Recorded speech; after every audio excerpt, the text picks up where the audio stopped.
Monsieur le secrétaire général de la préfecture de l'Automobile, Monsieur le député représentant de la commission environnement de l'Assemblée nationale, Monsieur le vice-président du Conseil régional de l'Automobile, représentant le président de la RDCI, Monsieur le maire de Bénois, Monsieur le directeur général des eaux et forêts, Monsieur le directeur général des Nations Unies, Messieurs les directeurs généraux, Monsieur le directeur des instituts de recherche, chers partenaires, opérateurs et industriels du pouvoir, Monsieur le représentant de la société civile au Parlement des invités, Mesdames et Messieurs, il est particulièrement agréable de me retrouver avec vous aujourd'hui pour échanger sur un sujet de la plus d'importance pour l'avenir de la Côte d'Ivoire et la réhabilitation des forêts par le reboisement. La forte régression des volumes de bois exploités passant de 5 millions de mètres cubes équivalent bois rond dans les années 80 à moins de 2 millions aujourd'hui illustre clairement la dégradation de nos couverts forestiers. Cette dégradation a des impacts de plus en plus perceptibles sur l'environnement. Pour l'arrivée, monsieur le président du conseil d'administration de la société civile, sur les activités sociales et économiques, et en particulier l'agriculture. C'est pourquoi l'État a pris très tôt des mesures pour inverser les tendances, à savoir, entre autres, l'adoption du plan directeur forestier 1988-2015, qui projetait un rythme de reboisement de 10 000 hectares par an, tous acteurs confondus. L'institution de reboisement compensatoire par la réforme de 1994 et la déclaration de politique forestière en 1999, qui responsabilise les opérateurs du bois dans la reconstruction de leurs sources d'approvisionnement futures, tout en leur ouvrant la participation à la gestion des forêts classées. Cependant, le bilan de la gestion forestière dressé par les États généraux de la forêt de ressources en 2015 a révélé que les résultats étaient en deçà des attentes. Et nous en sommes tous conscients. En réalité, la question forestière a bien longtemps été portée par la seule administration forestière. Les mesures plus récentes, dont 4, visent à corriger ces insuffisances. D'abord, l'adoption du code forestier de 2014 qui renforce la participation du secteur privé de la société civile à la gestion des forêts, sachant que ce code sera bientôt modifié pour s'adapter et être en cohérence avec la nouvelle politique de réhabilitation et de restauration des forêts.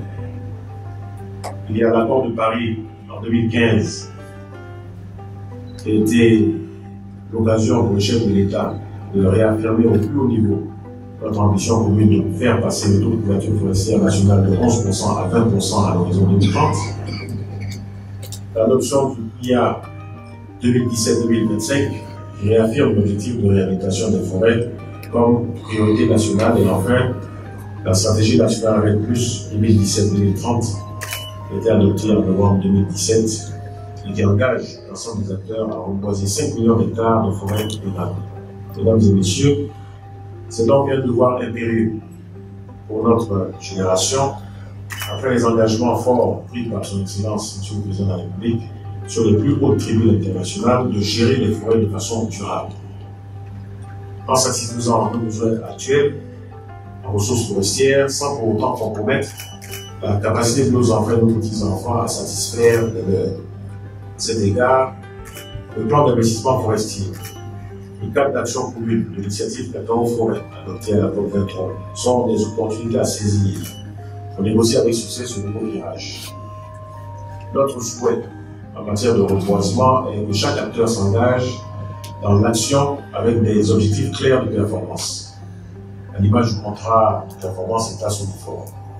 Si ces mesures sont bien comprises et tous et mises en œuvre avec efficacité, nous réussirons notre politique de préservation des forêts et de réhabilitation du secteur forestier.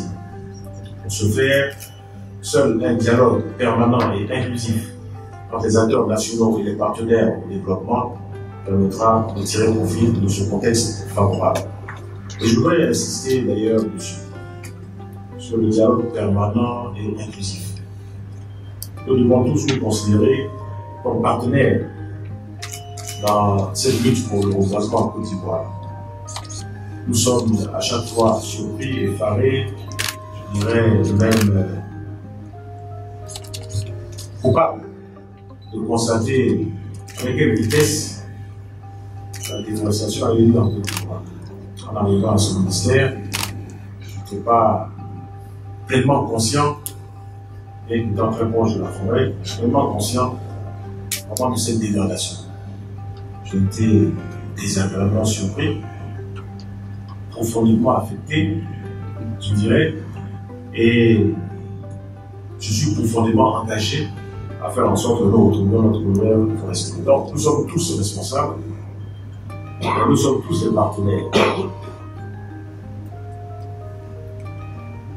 S'il y a des difficultés entre tous les acteurs, asseyons autour de la même table, discutons, dialoguons, et faisons en sorte que vis-à-vis de l'extérieur, vis-à-vis de nos populations, nous parlions tous du même mot. Parce qu'il n'y a pas de loi différente à porter en ce qui concerne la reconstitution de notre couvert forestier. Qui est gage même de la vie que nous voulons léguer à nos enfants, à nos petits-enfants, sur cette terre de Côte d'Ivoire. Donc c'est à mon sens tout l'intérêt de ce jour et de nos travaux. Je souhaite fructueux et plein d'engagement de part et d'autre. Je déclare donc sur ces mots ouverte la table ronde de la filière forêt bois sur le reboisement. Je vous remercie.